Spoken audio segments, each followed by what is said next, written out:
ஏன்னா வேதம் சொல்லுகிறது, பரிசுத்தம் இல்லாமல் எவனும் தேவனை தரிசிப்பதில்லையே.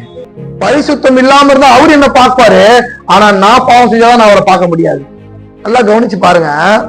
அவர் என்ன பார்க்கிறாரு, அவர் எப்பவுமே என்ன தேடுறாரு, அவர் எப்பவுமே என்ன நம்புறாரு, அவர் என்ன எப்பவுமே வாழ வைக்க நினைக்கிறாரு.